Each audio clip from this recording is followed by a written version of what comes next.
Ова е подкастот за секого по нешто на дигиталната редакција Сакам да кажам. Јас сум Ване Трајков, а ќе разговараме со Љубица Џониќ, земјоделка од Црничани Дојранско. Џониќ, добре дојдовте на овој подкаст. Добро е, најдов. Зима е, дали жените земјоделки имаат работа во овој период од годината? Па, земјоделките секојаш имат работа, значи во овој период може би малце помалку, меѓутоа секојаш има работа. Например, вие што работите? Например, сега моментално нели има берби на броколи, берби прокелеве, тоа ја што се занимавам. Се спрема веќе за нов расад, за нова реколта, за нови турнуси на производство. Значи не паузирате? Па нема пауза, бога ми нема. Зависи кој како нели си ги направил термините за садење. Така, значи... И работи, предпоставам. И работа, да, си има. Вие во семејниот двор работите, имате ниви? Да, имам своји собствени ниви, значи си ги купив сама тие ниви. Така да, порано работев државно земјоделско земјиште, меѓутоа од сплетна околност, нели тоа политики, што знам како корупција или се не знам што, значи од мене непознати причини не ми ги продолжија договорите што се 5 годишни, све беше на владина одлука, една влада отиде на владина одлука, друга влада отиде на владина одлука и се најдовме у некоја зона на самрак од неколку луѓе од Македонија и сега не може ни да ни ги земат, не може ни да ни ги продолжат договорите, меѓутоа ете се реше 2018 година, 2019 да ни го одземат од владение.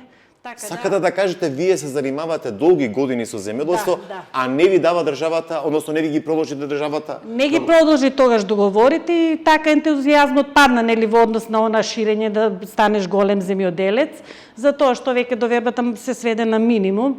Значи тоа е онаа болна точка на нашето општество, што значи не ти дава да се развиваш колку што сакаш, колку што имаш амбиција, колку што треба. Врз основа на тоа па и младите ви ќерка ми значи гледа колку неправди имаше, колку работи се случуваат нели во секторот земјоделие, така да и таа се разочара, значи не би влегла така во земјоделие и она. Сакам да кажам дека ова се надоврзува, значи која е болната точка на општеството за младите да се занимаваат со земјоделие. Ама вие не се откажавте. Не. И понатаму гледам, со оглед дека донесовте дел од зеленчукот кој што го произведувате, не се откажавте од тоа? Не се откажав, значи веќе јас сум малку поискусен, помудар земјоделец, земјоделка да кажам, затоа што сега на помали површини, значи садам повеќе култури, промовирам некои алтернативни култури. Значи, насоката ми е мене за да воведам во Македонија, значи во нашата, барем за нашето поднебје тука, да воведам нови култури кои што се здрави за конзумирање. Еве, например, сега артичоката, значи веќе 4 години како ја произведувам, бидејќи луѓето многу не ја знаат како свежа и не знаат како да ја приготват. Значи почнав да ги конзервирам, почнав исто така и чајви кој има огромни бенефити за организмот.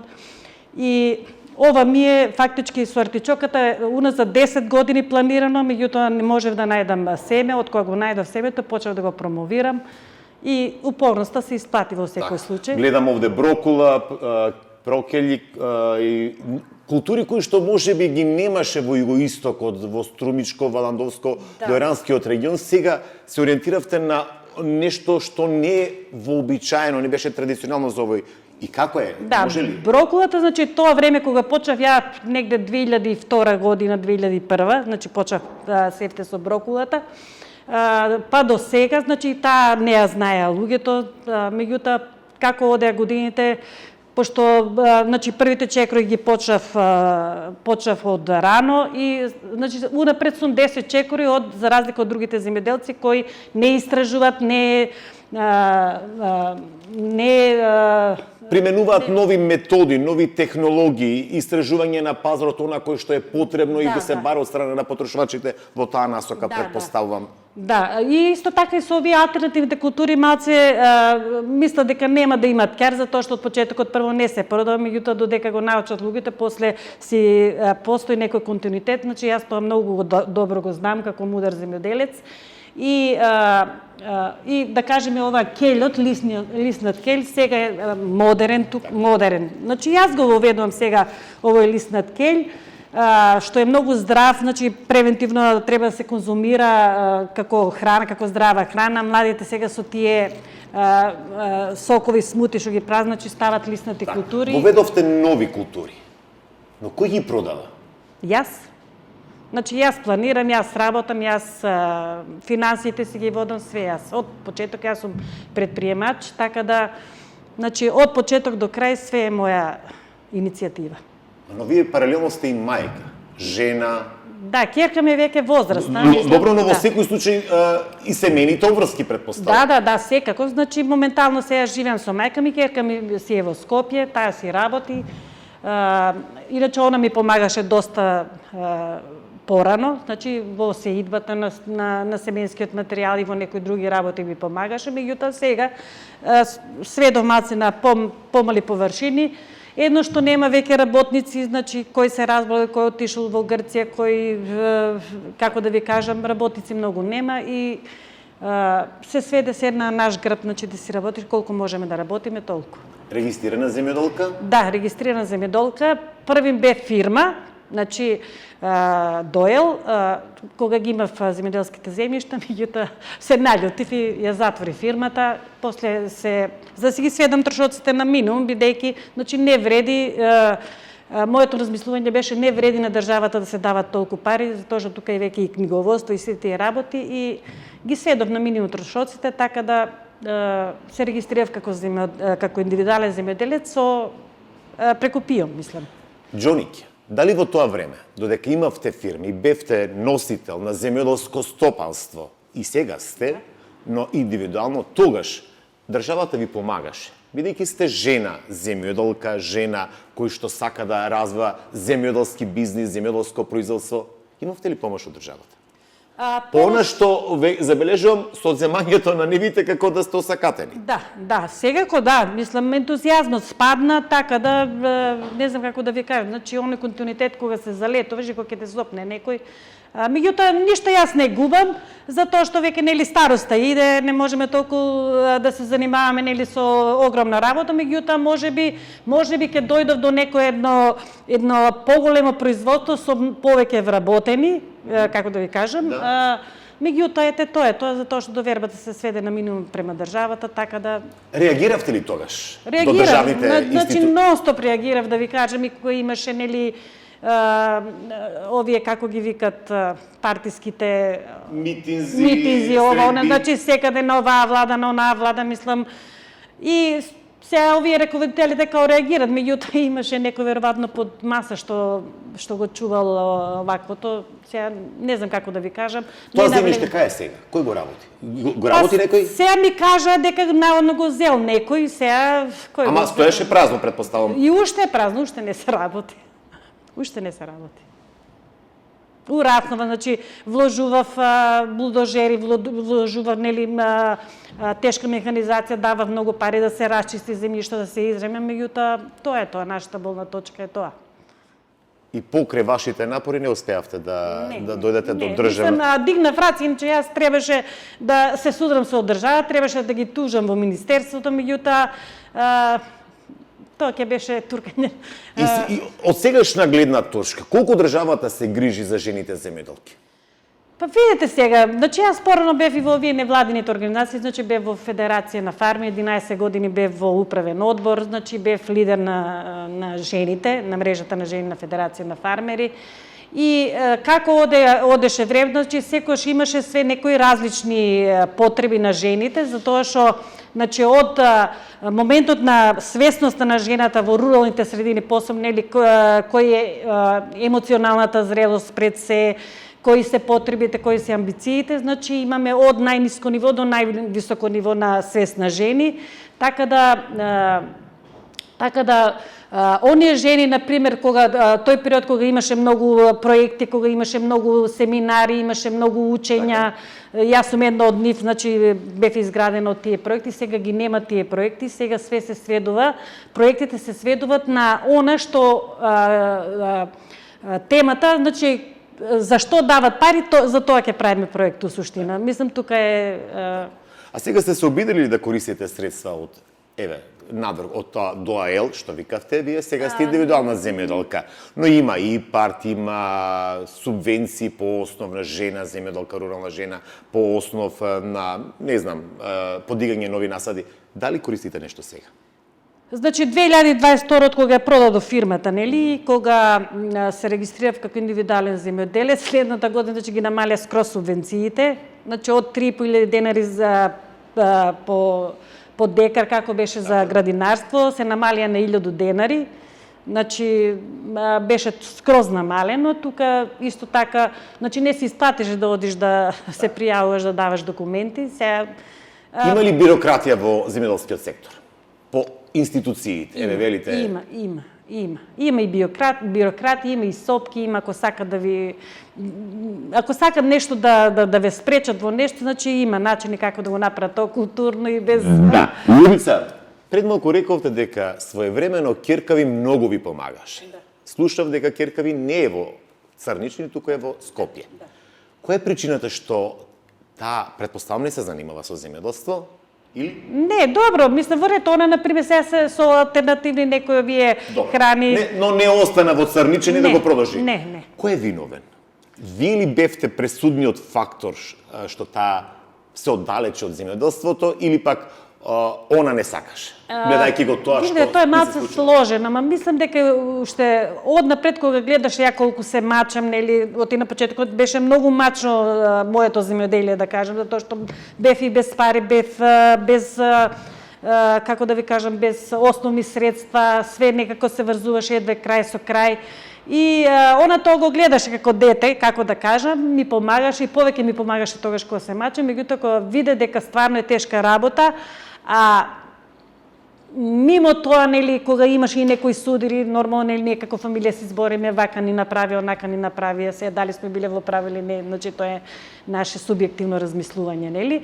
И она тука на некој начин може да се одби, подсвесно се одби од тоа, мада мислам дека децата повеќе сакат да одат така во градовите, да си живеат некако по... Ами како да ги задржиме младите на нива?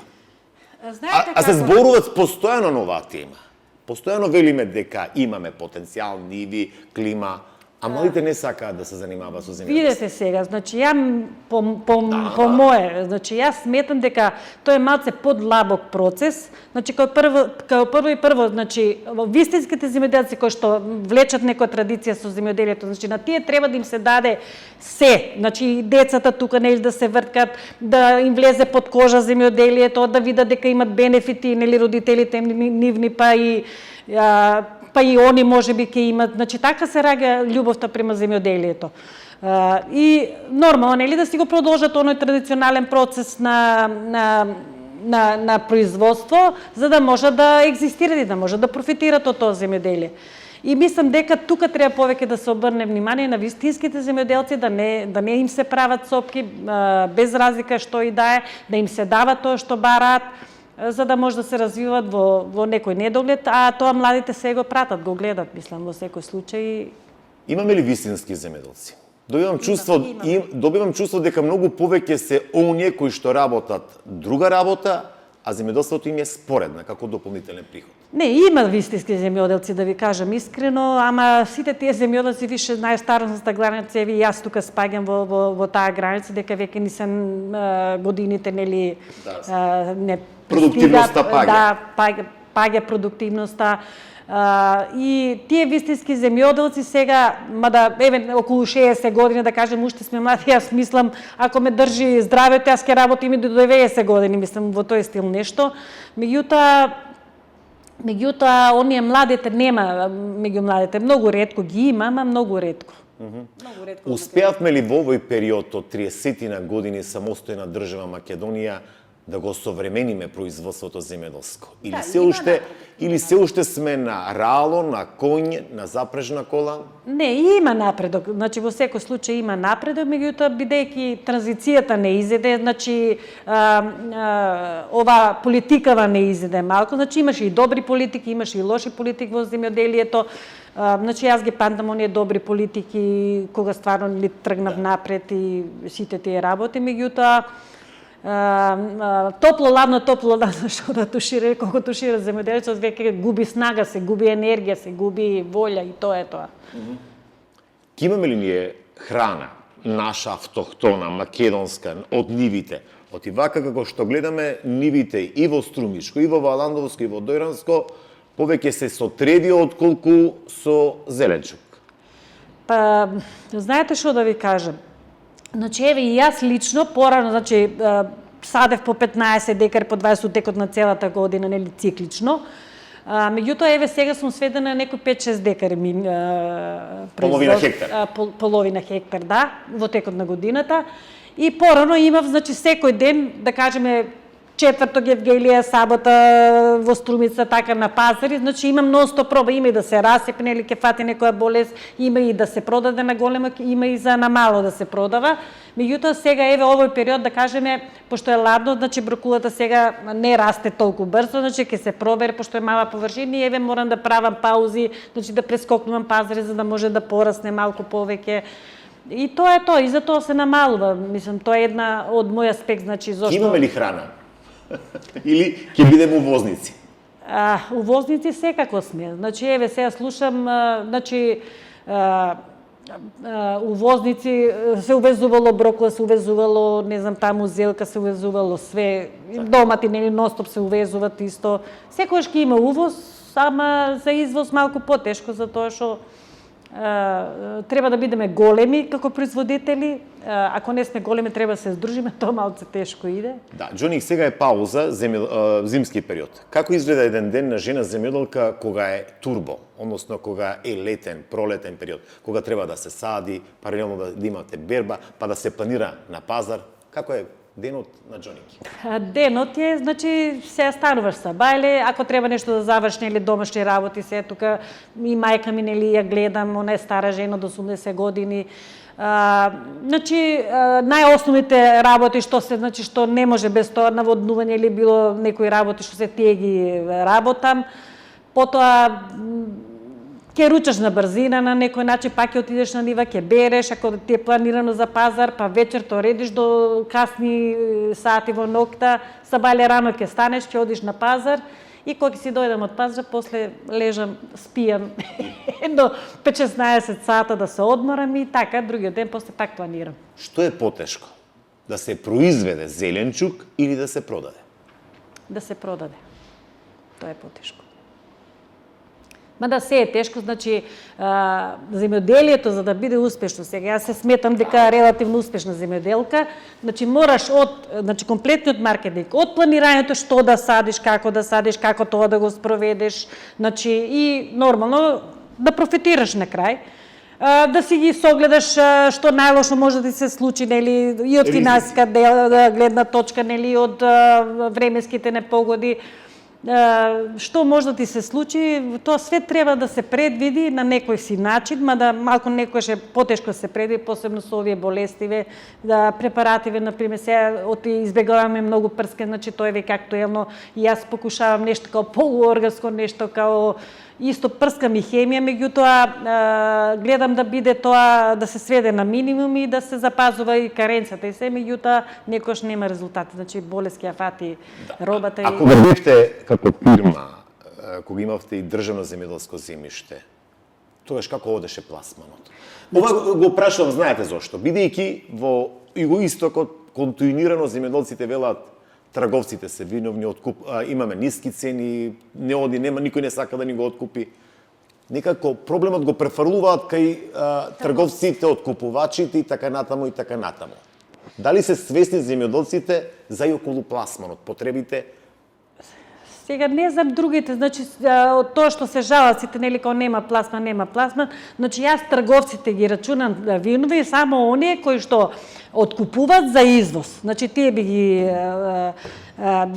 ги ставила така во некоја критика, значи дали се добри, дали се лоши, затоа што има и добри трговци, има и лоши трговци во тој поглед. Значи гледат да му го земат поевтино производството на народот, за да он профитира многу повеќе. Тоа, значи, сме збореле, значи кој си е во можност, секој гледа да си ќари, тоа е нормално.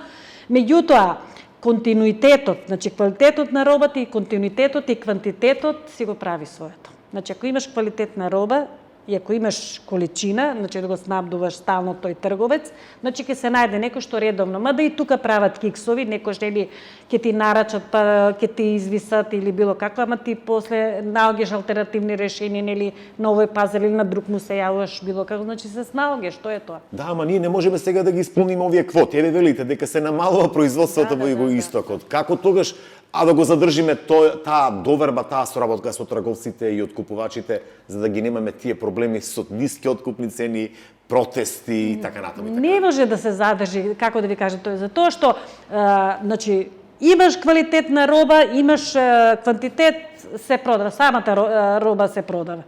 Ако нормално или ако не е хиперпродукција на едно нешто, нели, кој ќе падне цената на минимум на 10 денари килограм, карикирам, нели, за било кој производ, тука веќе нема спас ни за земјоделците, ни за трговците, тука нема ќар никој. Али кога има која си има некоја цена, да кажеме некоја нормална цена или малку поскапа цена, мада оваа година еве со брокулата многу убава цена имаше и сега со мали количини, значи се зема добар профит. Тоа сакав да ја прашам. Колку земјоделците ги гледаат потребите на пазарот? Еве, вие сте се ориентирале за нешто невообичаено. Добивам чувство дека во Југоистокот една година сите зелки произведуваат, следната година цената на доматите ќе биде повисока, па ајде сите домати и така натаму и така. Се создаваме хиперпродукција. Дали земјоделците планираат? Планират на некој начин. Видите, планират, гледате и одел кромидот, одел зелката или оваа година што убава цена имаш, ајде до година после сите садат. Не е проблем во тоа што сите садат, значи проблемот е во извозот. Значи извозот е, значи пазарите надвор, затоа што ние за Македонија, ако сите зелки ги внесеме во Македонија, ги продаваме, да кажеме, не ги изнесеме надвор, ако пошто има количина, тука нема ќар никој, апсолутно. Значи треба државата да обезбедува пазари, односно да помага во обезбедувањето на пазари каде што ќе би се Па сега дали треба државата да обезбедува, она треба да створи услови колку што знам. Значи без оние, по моје, без оние корупција, без оние ти не си ВМРО, ти не си СДС. Значи тука треба да се гледа способниот трговец да се поддржи било од едната, било од другата страна, ако сакаме државата да ни оди напред. Треба ли да се го заштитиме сопственото производство? Ова го прашувам бидејќи во ек на сезона некојаш може да има увоз на брокула од странство. А сопственото производство, зборувам, ова може би се помали количини, но во услови кога имаме сопствено производство, често пати земјоделците реагираат зошто албанска домата, зошто турска домата, иако нели Македонија е потписничка на ЦЕФТА пак, не можеме тука да избегнеме. Да, не може да се забрани. И па видете сега да ви кажем, еве за брокула да кажеме, сега има увоз од Албанија, значи, меѓутоа, ја колку што ги имамо сетено трговците нели од Скопје, посебно од албанските трговци што се, значи они многу се добри јаки трговци, значи они го насетуваат пазарот ако снемува ова она, прво ќе го испита теренот, значи ми се јавувале, ме прашувале имаш, немаш. И они ќе го остат на теренот и ако нема доволни количини во Македонија брока, тогаш увезуваат и ја држат некоја цена, што е окей, мислам, не е тоа спорно. Меѓутоа, кога има топла клима или секаде Турција, Албанија и во Македонија, тогаш треба во такви услови да се заштити македонското производство, затоа што тогаш секој гледа пошто зашто било каде да продаде, тука нашите земјоделци сега дали да се заштитат вишок од државата, некој да им го плати или да се однесе во некоја индустрија, да се преработи или важно да се прави нешто во тој поглед по моје, значи вишокот да се уновчи на некој начин. Забележувам дека на своето производство додавате додатна вредност, односно успевате да произведувате готов производ. Колку е тоа клучно за македонскиот земјоделец? На собственото производство да произведува и готов производ да му даде една додадена вредност. Да не биде само клучно е суровина. тоа. Знаете зашто? Затоа што нешто што може да трае, нели, ова е нешто што може да трае, може да го продадеш во било кој момент од оваквото. Иначе да кажем еве земено од артичока да веќе кога ќе ја скинеш и таа веќе ден, два, три таа половина веќе и не може да се излупи, не може срцевината да се излезе тоа што е многу мачен процесот на љупење. И тука треба едукација на луѓето, нели, карикирам се за артичока, меѓутоа и за други работи тоа значи.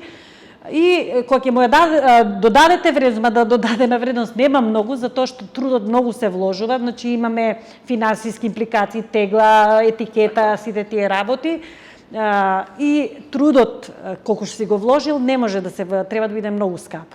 Значи, треба да се размислува предпоставка. Меѓутоа, ова место да ја фрлам, јас ќе се продадам во тегла, значи не мора толку да биде екстра добивка од ова финалниот производ, меѓутоа треба да се размислува да се зачува она што е свежото, за да може понатака да се продаде. Така. Може ли да се живее од земјоделство? Може, мислам. Сега не, може би не да се прави некој богатство. Сега ретко се тие луѓе што можат од земјоделие да профитират и тоа доста добро. Меѓутоа, кога гледаме во Македонија, посебно кај нас, значи, еве и јас тргнувам од таа гледна точка, значи, кога ќе добиеш некои финанси и одма гледаш ги вложиш во нешто, дали во земјоделско земјиште ќе си купиш, дали ќе купиш нешто, некоја техничка опременост или дома нешто ќе си направиш, ќе си прошириш куќа, ќе си направиш, ќе си купиш некоја кола или било како, значи секогаш нема пари. Значи капиталот, тоа што се ствара капиталот од земјоделието, кога ќе ги вложиш во нешто, тоа останува ќаро, значи тој капитал. Но кој повеќе ќари? Земјоделците, трговците или откупувачите? Земјоделците секако не ќарат толку многу колку што трговците. Мислам дека трговците они чиста пари си имат. Не, видите, значи да прекупуваш и да продаваш и ако не го продаш нели фрлат и они, значи по мое мислење сите се мачат на некој свој начин, меѓутоа по мое треба сега да кажем еве јас сум го произвела овој производ и сега мене за килограм ова производна цена ме кошта негде околу 25 денари минимум, карикирам, нели, производна цена, тука ставени, нели, работна рака, колку што си вложил сите тие работи, и плюс треба да си ставиш некоја си маржа, дали 30 или 40%, значи обично за зеленчето мислам, че 30% е некоја средна вредност, 30-20 веќе е многу малку, затоа што едно калира робата, друго, значи за трговците тоа е многу малце. И меѓутоа во денешно време значи 100% удират со маржите трговците, така да малце на грбот на земјоделците. На грбот на земјоделците. Што треба државата да направи? Или ајде поексплицитно би те прашал. Ако Џоник е министер за земјоделство, што ќе правите за да ги подобрите условите?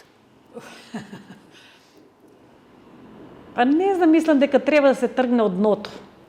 Значи, кога веќе еве јас... Вие сте министер за земјоделство. Што би направиле за да го унапредиме македонското земјоделство? Што би направила? Значи, за да го напредам земјоделското производство, прво треба точни и добри информации да се има. Точните информации. Значи, кој земјоделци, колку, што се произведува, како се произведува, порано како, значи треба една комплетна анализа да се направи во тој поглед.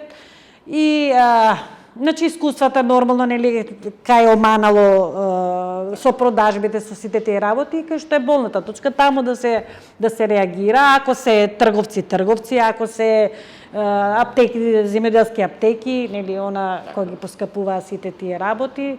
Сега тоа е сложен процес, меѓутоа тоа е процес долгорочен што не треба да има прекиди, не еден дојде, ќе направи нешто до некаде, после друг ќе го пресуш, значи во земјоделието треба стриктно да се тргне од политиката, значи и од корупцијата, нормално, значи тука треба по мое најнекорумпирани луѓе да се стават на позиции, нели, што се во земјоделството, дали раководители, дали нели околу министерот, тие што го дела земјоделското земјиште, значи тука е тоа.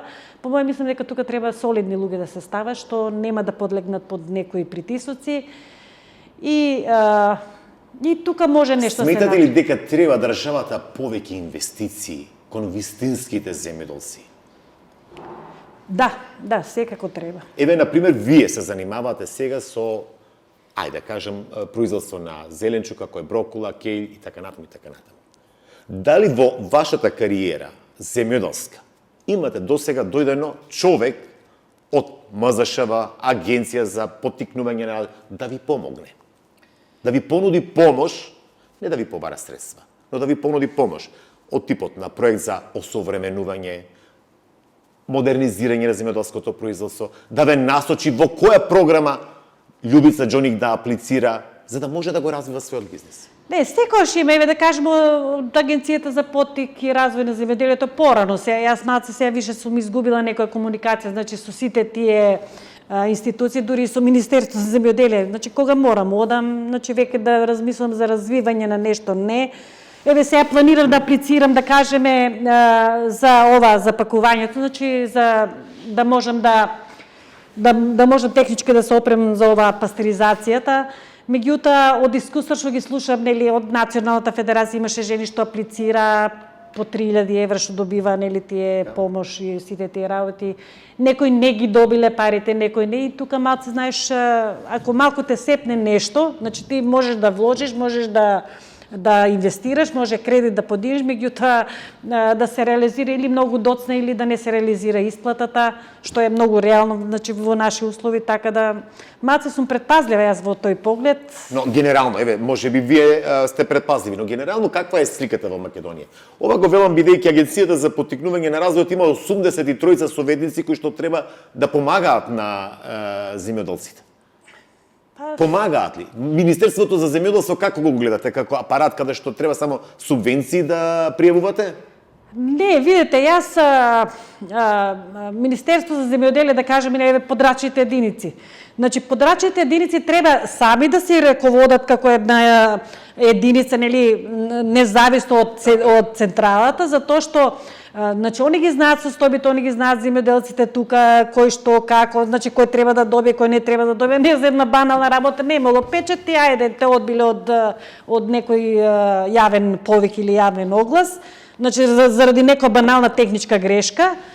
И мислам дека треба сите посебно подрачни единици да се креираат своја политика, значи земјоделска развојна политика, затоа што нели сите подрачја во Македонија се различни, еве, се различни, да. Струмичкиот е реноградинарски, да. Преспанскиот е овоштарски, житарски. Па и не само тоа, еве на пример Дорен друго е, значи има рибарство, има лов кај нас, па и земјоделие, нешто па и лозарство, па и сточарство, значи многу е комплицирано, значи многу е измешано, што не треба да се тргне еден ако сака да се занимава со едно нешто и ако не се сите за да не се инвестира. Значи локално да може да се развијат програми, значи за да може самата подрачна единица да си развие во својот регион, како што еве Гевгелија, да кажем, значи тука Дојран, Богданци спаѓа Миравци, нели тој дел. Значи они према теренот и према состојбите и према можностите да си направат своја стратегија. Ако се вратите 30 години назад, дали повторно Љубица Џоник би била жена земјоделка или? Да. Со што би се занимавала? Од сегашна гледна точка. Повторно со истото, што би направила за да ги поправиш собствените грешки што си ги направила? Па, знаете што, би вложила повеќе во движење на земјоделската политика, да кажеме. Значи да си помогнам себе си, исто така и обкружувањето мое би го подкренала на некој начин, како што и беше порано, меѓутоа тогаш нели си идеше чекор по чекор. Значи повеќе би внела, да кажем, посебно за жените, затоа што жената самодовербата, значи е сведена на минимум кај повеќето жени рурални посебно. И тука само треба се гради на довербата и на емотивната зрелост, затоа што емотивната зрелост тука традициите се сопка, значи на развојот на општеството, и кога жената е емотивно зрела, Значи, она може да се избори со тие традиции и може да ги победи тие работи. А со самодовербата, значи, може да ризикува. Еве, јас, на пример, да кажеме, си добив самодоверба, искрена да бидам, затоа што, значи, почнав со овие невладини организации, значи, почнав една обука, 2 обуки, 3 обуки, 100 обуки, и веќе се изградив како личност, колку што можев, нели, и умев, и веќе самодовербата ми е на повисоко ниво него што сум била претходно. И сега, ризикот што сакам да го преземам, значи, го преземам дори на граница на, како да кажам, како да одиш по жица, толкави ризици сум преземала и не сум пропаднала, мислам, во секој случај, мада имало години кога еднаш ми утна сите производства, што садев и кромит, и зелка, и модр патлиџан, и брокули, и таа година ништо не идеше. И тогаш... Колку бевте во загуба? Па, за тоа време беше 3000-4000 евра беше загубата. Значи, вложувањето, а ништо не идеше и загубата беше огромна, меѓутоа полека, затоа што градинарството е многу убава работа, затоа што ако пропаднеш во еден момент, значи за 6 месеца можеш повторно да се возделиш со некоја друга култура и да се опреш нормално. Значи, не можеш да паднеш. Ако не се разочаруваш, ако си оптимист, ако си силен, упорен, пред се упорност е многу значи. За крај, која е она порака што би сакала да ја упатиш до станатите земјоделци во Македонија, посебно до жените кои што се по нивите и лево одговарат од нивите? Па, мојата порака ќе биде да се веруваат во себе, да си ги следат соништата, значи ако си имат некои соништа што сакат да устворат и нормално да ги следат законите и правилата, тоа е тоа. Така. Џоники, јас ти благодарам. Ви благодарам и на вас. Тоа беше Љубица Џоники од Црничани до Иранско во подкастот на дигиталната редакција Сакам да кажам. Секој е добро.